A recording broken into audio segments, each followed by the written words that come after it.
In the Gospel of Matthew 24:15-16, Jesus gives a startling and urgent warning. So, when you see standing in the holy place the abomination that causes desolation, spoken of through the prophet Daniel, let the reader understand. Then let those who are in Judea flee to the mountains. These are not vague or general instructions. They are a precise, geographically specific command from the Lord of all creation. Jesus was speaking directly to a future generation living in the region of Judea, in the land of Israel, who would one day see the prophetic sign that Daniel spoke about come to pass. These are not just ancient words buried in a distant past. They are a prophetic call that echoes forward to a particular people, in a particular place, at a very particular time, specifically to those who will be on the earth during the Great Tribulation. Jesus didn't say to fight. He didn't say to resist. He said, get out. Matthew 24 is one of the most crucial prophetic chapters in the Bible. Often called the Olivet Discourse, it is Jesus' answer to his disciples' questions. When will these things happen? And what will be the sign of your coming and of the end of the age? In his reply, Jesus outlined global upheavals, deception, persecution, and the coming Great Tribulation. His answer wasn't vague. It was precise, filled with warnings and instructions. And one of the clearest was that when the abomination of desolation is seen standing in the holy place, it is time to flee. This phrase, abomination of desolation, originates in the book of Daniel. It refers to a future defilement of the holy temple in Jerusalem by a man of lawlessness, the Antichrist.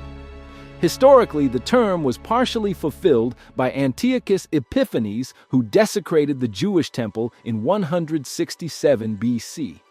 But Jesus clearly points to a future fulfillment during the last days, one that would mark the beginning of the most severe and dangerous time in human history. It is important to emphasize that Jesus' warning is directed toward a specific group of people, those who are in Judea. Judea is a geographic region in modern-day Israel, and it includes the city of Jerusalem. This is not a generic global call to action. It is a very specific instruction for those who will be living in that location. At the moment the abomination of desolation takes place, during the time of the Great Tribulation. Why is this so important? Because it reflects the intimate precision of God's prophetic timeline. Jesus knew exactly where this event would unfold, and exactly who would be in immediate danger. His warning is not theoretical or symbolic. It is literal. When that moment comes, those who are in Judea must not hesitate. They must flee to the mountains. Jesus didn't casually suggest leaving Judea. He issued an imperative to escape. Verse 17-18 continues, "Let no one on the housetop go down to take anything out of the house. Let no one in the field go back to get their cloak." In other words, don't pack, don't linger, don't look back. This is a moment of decisive obedience. The urgency in Jesus' words is undeniable. The abomination of desolation is the signal that the Antichrist has made his boldest move. He will enter the rebuilt Jewish temple in Jerusalem and declare himself to be God. This event triggers the Great Tribulation, a time of intense suffering and persecution like the world has never seen. Jesus himself describes it in verse 21. "For then there will be great distress, unequaled from the beginning of the world until now, and never to be equaled again." The tribulation will not be confined to Judea, but the danger begins there. That's why Jesus' first instruction is to those in the immediate blast zone, the heartland of biblical prophecy. Why the mountains? Why not another city or another country? In biblical history, mountains often served as places of refuge and safety.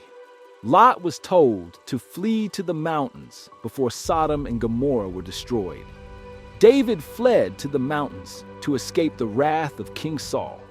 Elijah found shelter and encounter with God in the mountains during a time of national apostasy and danger.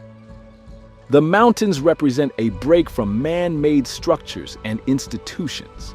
They are places of solitude, distance, and prayer. When Jesus tells those in Judea to flee to the mountains, he is not only calling them to safety, he is calling them away from the spiritual corruption, political domination, and violent wrath that will descend on the city of Jerusalem. God always gives a warning before judgment. He warned Noah about the flood. He warned Lot before fire fell from heaven. He warned Nineveh through Jonah.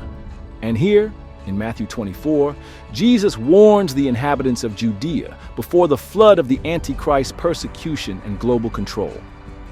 Jesus is the Good Shepherd, and a good shepherd leads his sheep to safety. He does not leave them in harm's way.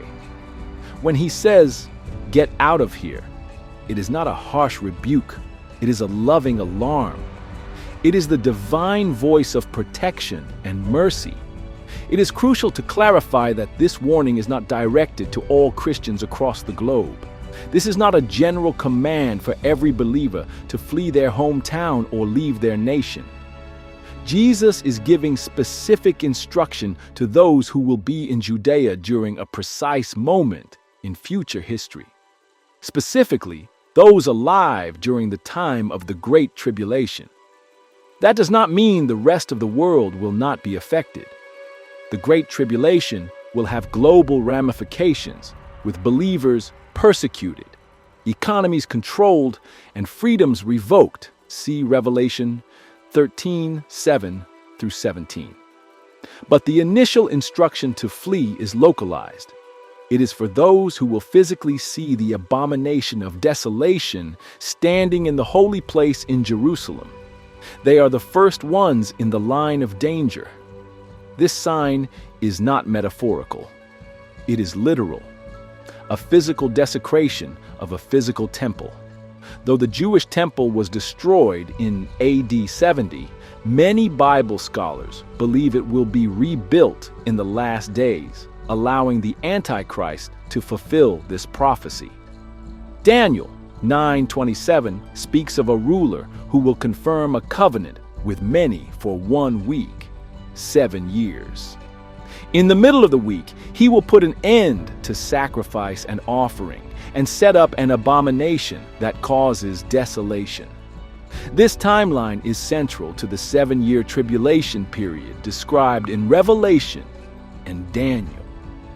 When that desecration takes place, midway through the 7 years, those living in Judea must not question or delay. The clock will begin ticking, and the horrors described in the book of Revelation will accelerate quickly. Although the initial warning is for those in Judea, this passage speaks to all of us in principle. The God who warns is also the God who saves. When he says, "Move," we must move. Whether it's away from spiritual compromise, false doctrine, or worldly systems, Jesus' followers must be ready to obey. This prophecy also reminds us of the literal nature of many biblical prophecies. These are not symbolic generalities. These are detailed, time-sensitive instructions from the Lord himself. And they reveal a coming season of global deception, judgment, and persecution. To obey Jesus' command to flee, we must not be tethered to this world. Like Lot's wife, many will be tempted to look back. But Jesus says, remember Lot's wife. The lesson is clear. Don't cling to what God is calling you to leave. Spiritual readiness means being alert, listening for the Lord's direction, and being willing to let go of comfort, security, and familiarity for the sake of obedience. It means we must be spiritually nimble, able to move when God says, move. When Jesus said, get out of here, he was not issuing advice. He was giving a life-saving order to a future generation in a future place during a future crisis. It was not a metaphor. It was not an allegory. It was a real warning for real people about a real event that is still to come during the Great Tribulation. While this command is directed specifically to those in Judea, it holds a mirror up to our own faith. Are we ready to obey God when His commands are inconvenient? Are we so attached to our comforts that we would hesitate when the Lord calls us to flee? Or are we like Abraham, ready to go even if we do not know where we are going? Be alert, be ready, be obedient. Because when Jesus says, get out of here, He knows what's coming next. Let him who reads understand.